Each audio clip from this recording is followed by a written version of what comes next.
Bonjour Éric Coquerel. Bonjour. Vous êtes député insoumis de Seine-Saint-Denis. Vous avez peut-être entendu ce matin sur RTL Jean-Philippe Tanguy du Rassemblement National assurer qu'en l'état, son parti votera la censure. C'est toujours votre cas aussi ? Ah oui, enfin nous, c'est pas seulement qu'on votera la censure, c'est nous qui allons la présenter. Et c'est le Rassemblement National qui décidera ou pas si il vote la motion de censure qu'on présente. Donc nous, il n'y a pas d'ambiguïté là-dessus. Si dès qu'il y aura un 49.3, il y aura une motion de censure. Vous l'avez dit, probablement il y en aura une sur le PLFSS, parce que le gouvernement n'a pas de majorité. Donc s'il veut qu'elle passe, il va être obligé de le faire. À moins qu'il choisisse d'essayer de gagner encore du temps en acceptant de faire battre le PLFSS en deuxième lecture, ce qui lui permettrait de revenir plus tard en troisième. Mais quoi qu'il en soit, à un moment donné, il y aura une motion de censure. La porte-parole du gouvernement, Maud Bréjon, assure que renverser l'exécutif, ce serait prendre le risque d'envoyer le pays dans le mur. Vous assumez ça ? Et le pays est dans le mur. Faut bien le comprendre. Vous savez, vous savez que j'aime bien la voile. J'ai utilisé un peu de métaphore ce matin en me disant que j'ai l'impression que Barnier, c'est quelqu'un qui, un skipper du Vendée Globe, qui conserve le cap pour aller à fond vers une dépression et qui dit attention, il y a une tempête, mais c'est parce qu'il a pas changé de cap. Bon, donc c'est eux qui provoquent la tempête, c'est eux qui provoquent la tempête politique. Monsieur Macron, en ayant décidé de nommer un gouvernement qui n'a absolument pas de majorité, qui a qu'une espèce de troupe en déroute pour essayer de le soutenir. Et puis c'est eux qui, d'un point de vue économique, font un budget qui ne correspond en rien aux besoins des Français et qui règle même pas la question difficile. Donc la tempête, elle est maintenant. La question, c'est justement d'éviter de faire en sorte que le pays ne soit définitivement dans une situation de chaos. Et je ne vois pas d'autre issue que de faire partir ce gouvernement. Vous allez donc déposer une motion de censure. Le Rassemblement National s'apprête à la voter. Est-ce que vous êtes certain que vos alliés socialistes, dont la porte-parole du gouvernement pointe la responsabilité inouïe encore ce midi, vous soutiendront et voteront? Parce qu'on dit que ce sera probablement eux le point de bascule. Non, bien sûr qu'ils la voteront, parce qu'ils ont le même raisonnement que nous. Enfin, pourquoi voulez-vous... Moi, je ne veux rien, je vous pose une question. Non, mais j'ai compris, vous inquiétez pas. Pourquoi voulez-vous que c'est une forme, une expression?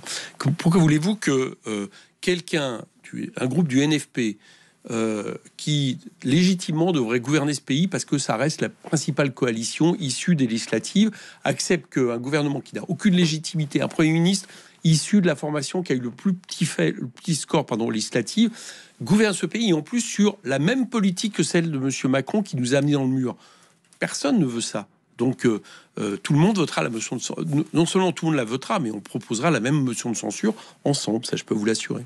Avant la censure demain, est-ce qu'on appelle la niche parlementaire LFI avec votre proposition de loi visant à abroger la réforme des retraites? Le socle commun a choisi de déposer de nombreux amendements pour vous empêcher d'aller au bout de l'examen du texte. Est-ce que vous arriverez à le voter? J'en sais rien. Ils ont déposé 940, ce qui est assez scandaleux. Il faut bien comprendre que la niche, c'est le seul vous avez moment... déjà joué à ça, vous, à la France Insoumise? Non, jamais dans une niche. La niche, c'est le seul moment où une opposition peut présenter un texte à l'Assemblée. Donc, en général, elle était quand même assez sacrée pour qu'on permette que le débat ait lieu. Là, ils essayent de jouer la montre. Ils n'ont plus que ça. Ils savent qu'ils sont minoritaires, qu'ils vont perdre sur l'abrogation. Tout comme ils savent d'ailleurs que s'ils n'avaient pas utilisé le 49.3, ils n'auraient jamais fait passer leur réforme qui était minoritaire à l'Assemblée. Et là, ils essayent, c'est un peu le désespoir qui les fait agiter ainsi, pour essayer qu'on ne puisse pas aller jusqu'au bout du texte. Alors, je vais vous dire deux choses. D'abord, on va essayer coûte que coûte d'y arriver, et on sait que si on y arrive, le texte sera abrogé et il partira au Sénat abrogé, et après on rentrera, ça deviendra un texte en sursis.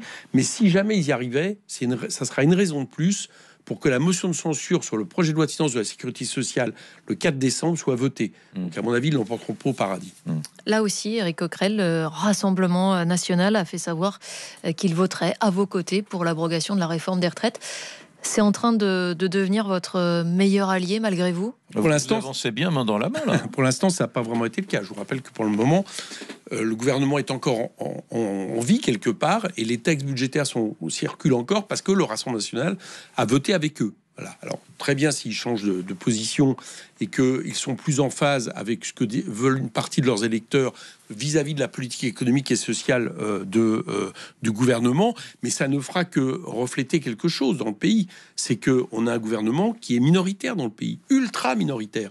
Donc c'est assez logique qu'à partir du moment où on propose que la principale coalition met une motion de censure sur la table, ceux qui sont aussi opposés au gouvernement le votent. Moi je dis tant mieux, et si ça permet d'accélérer justement la chute de ce gouvernement et qu'on passe à un autre budget, parce qu'on repassera à un moment donné, on rediscutera de notre budget, même si c'est l'année prochaine, Moi, je dis tant mieux parce que c'est ce qui est bon et nécessaire pour le pays. Et en attendant, on fait quoi si la C'est-à-dire semaine prochaine, Michel Barnier est renversé? Oui. C'est une nouvelle période d'incertitude qui s'ouvre encore des semaines comme on l'a connu récemment. Il y a deux façons pour que ça soit pas une...